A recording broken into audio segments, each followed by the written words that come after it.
Now, you guys competed at the trials, so you're going to get another chance to try to beat him. What's going to, I mean, a very close match.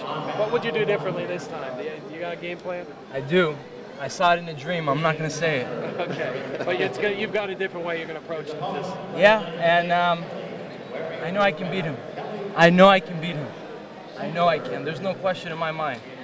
You know, I'm going there. I want the W. I want to win a world title.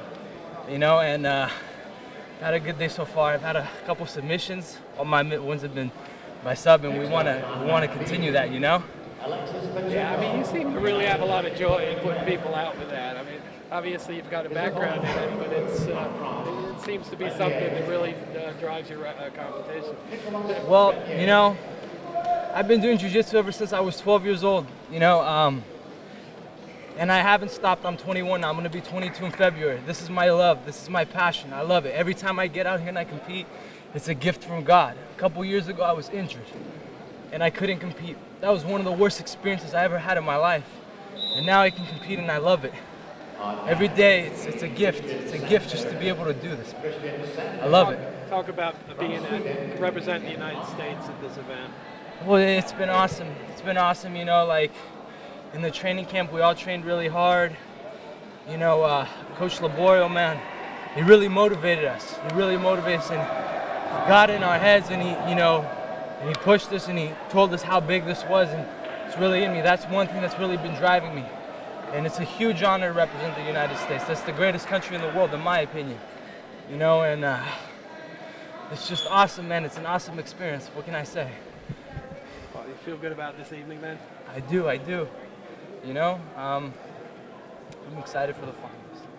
Well, I've been doing jiu-jitsu now for almost 9 years. I'm a black belt in 10th Planet Jiu-Jitsu under Eddie Bravo. And I'm his only black belt. And I wrestled in high school. I had a decent high school wrestling career. Unfortunately, I got a real serious injury and I couldn't wrestle my senior year. And I've done 3 amateur MMA fights. I won all 3 by submission in under 3 minutes. And you know, the goal right now is grappling. You know, when I start something, I finish it. I want to amass as many world titles in this as I can. That's my goal. You know, like I'm 21 and I see a very bright future for myself. You know. What do you think it takes to become the next great fighter? Never stop training, man. Never stop. You know, I never stop. You know, hopefully that will take me to that. It's the hard work and it's the dedication. It's the work ethic. There's so many guys that I've trained with in the past, way more talented than me. You know, stronger, faster, whatever it was, but I always keep training. I never stop. You know, like some people, they have to force themselves to train. I can spar an hour or 2 and I don't mind it. I love it. You know, that's what's fun about this. I like drilling, I like sparring, I like learning, I like all that stuff. I'm a geek. I don't care, like as far as MMA goes, like I'm sure I could be fighting MMA and be one of the best in the world at that too right now. It's not about the money though, it's about the love. That's what it's about. Tell us about your experience with Mr. Laborio.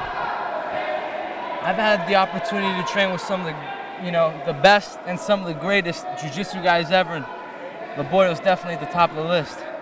Not only is he a phenomenal coach, he's an amazing person, extremely positive, you know, and I look up to him for that. You know, you meet some guys that are fighters, and yeah, they're great fighters, but that's it. Laborio is great, and he's a great human being, you know, and that inspires me.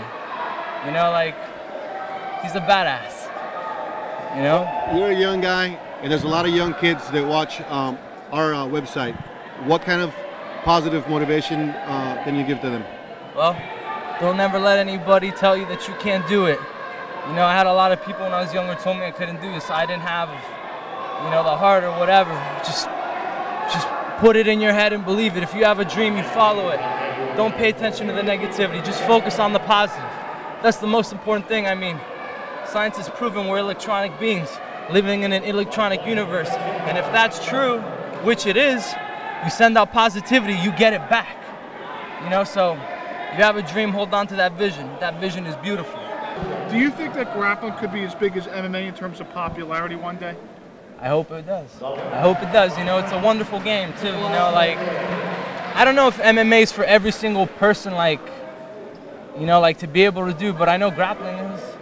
Some people, they don't like to get hit. There's nothing wrong with that. but they can grapple, you know, like I own my own jiu-jitsu academy, and you know, I have doctors, lawyers, teachers, construction workers, college students, you know, assistants, whatever, and they come and they train and they love it. You know, this is, it's great. Prokopos, I'm the next great fighter. TNGF.com, the social network for fighters.